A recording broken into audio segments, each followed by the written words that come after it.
Hello दोस्तों, कैसे हैं आप सब। आज की हमारी कहानी का नाम है आदर्श बहू। अगर अच्छी लगे तो चैनल को लाइक, शेयर और सब्सक्राइब करना ना भूलें।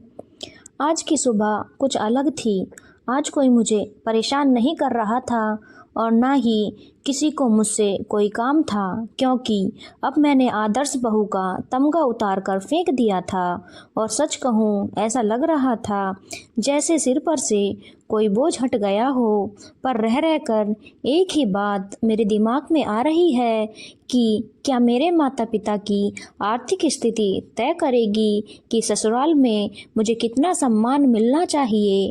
क्या एक लड़की का वजूद उसके ससुराल में उसके माता पिता की आर्थिक स्थिति से जुड़ा हुआ है। सिर्फ माता पिता की आर्थिक स्थिति के कारण मुझ में और मेरी देवरानी में बहुत फ़र्क हो चुका था। अब यह बात मेरे दिमाग में क्यों आ रही है, इसके पीछे का कारण आपको बताती हूँ। मेरा नाम नैना है। मेरी शादी को 2 साल हो चुके हैं। मेरे इस परिवार में मेरी सास ससुर बबीता जी और राजेश जी, मेरे पति सोमेश और देवर सुमित हैं। देवर की शादी मीता से 1 महीने पहले ही हुई है। मेरे माता पिता ने मुझे काफ़ी अच्छे से शिक्षित किया है। शादी से पहले मैं एक स्कूल में शिक्षिका का कार्य करती थी। मेरी शादी के समय मेरे माता पिता की आर्थिक स्थिति अच्छी नहीं थी, इसीलिए मेरी शादी एक सामूहिक सम्मेलन में हुई थी।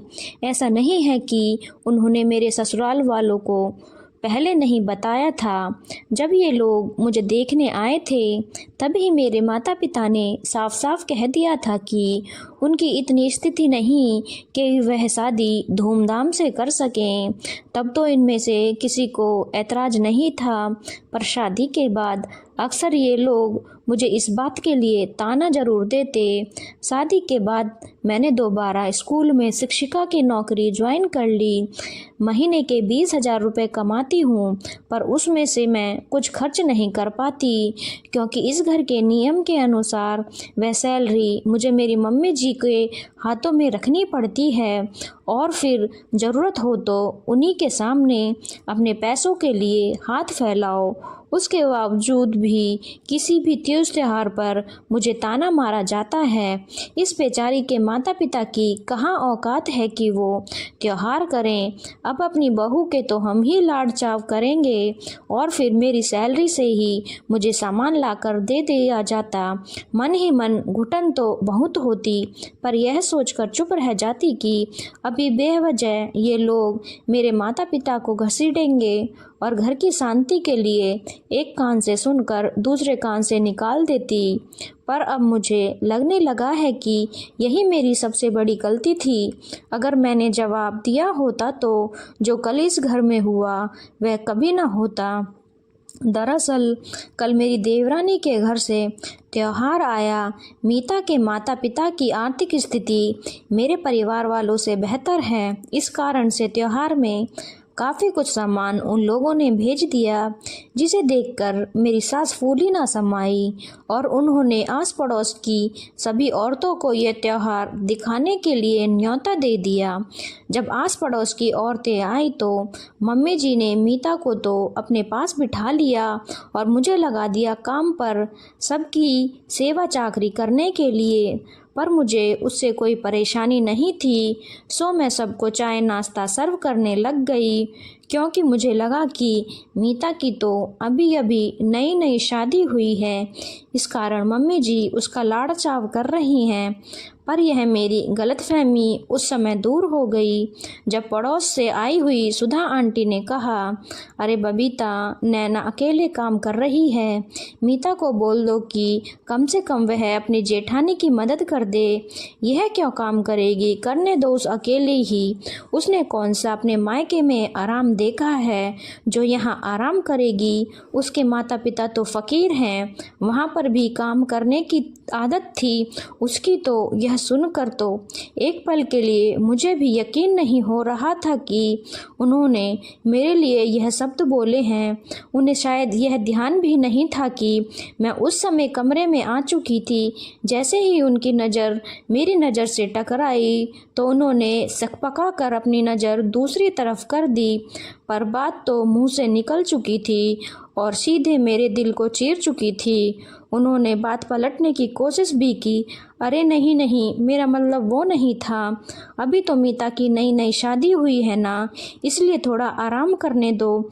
बाद में तो इन दोनों ने ही मिलकर करना है।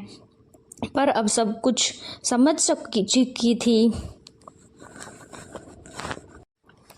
पर अब कुछ नहीं हो सकता था। वे मेरे लिए क्या सोचती थी वह मुझ तक पहुंच चुका था। मुझे बुरा तो बहुत लगा, पर उससे भी ज़्यादा बुरा यह लगा कि मेरे पति और देवर पास वाले कमरे में बैठे हुए सब कुछ सुन रहे थे। पर दोनों में से मजाल है किसी ने अपनी माँ से कुछ भी कहा हो।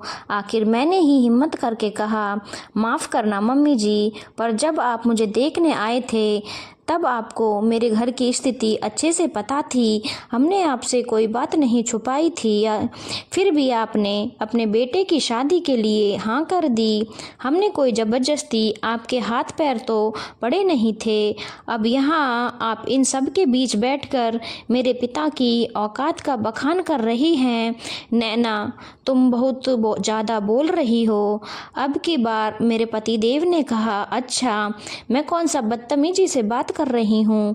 क्या एक लड़की का ससुराल में सम्मान उसके माता पिता की आर्थिक स्थिति से होता है? हाँ बिल्कुल सही कहा तुमने, ससुराल में एक लड़की का सम्मान उसके माता पिता की आर्थिक स्थिति तय करती है।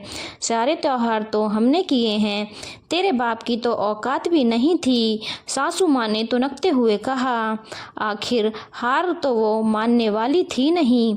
सही कहा आपने, सारे त्योहार आपने किए, पर मेरी सैलरी के पैसे से खरीद कर। क्या आपकी सभी आसपास की पड़ोस की दोस्तों को पता है कि आप मेरी सारी सैलरी भी अपने पास रख लेती हैं? अपनी पोल खुलते देखकर सासू माँ ने अपनी सभी दोस्तों को बाहर का रास्ता दिखा दिया, पर उसके बाद ये लोग मुझसे बात तक नहीं कर रहे हैं, यहाँ तक कि मेरे पति भी। पर अब मुझे कुछ खास फर्क नहीं पड़ रहा। आखिरकार अपने मन की भड़ास निकाल कर मैं सुकून से हूँ, और वैसे भी जहाँ सम्मान न हो वहाँ बात करके कोई फ़ायदा नहीं। और अब मैं डिसाइड कर चुकी हूँ, अब मैं अपनी सैलरी का एक भी पैसा उनके हाथों में नहीं दूंगी। क्या हुआ अगर मेरे माता पिता ने दहेज नहीं दिया तो? मैं भी तो इतने दिन अपनी कमाई उनके हाथ में रख चुकी हूँ, क्या वह दहेज नहीं था? दोस्तों, आपकी राय क्या है? सच सच बताइएगा। क्या माता पिता की आर्थिक स्थिति यह तय करेगी कि ससुराल में कितना सम्मान मिलना चाहिए? अपनी राय ज़रूर कमेंट बॉक्स में लिखें।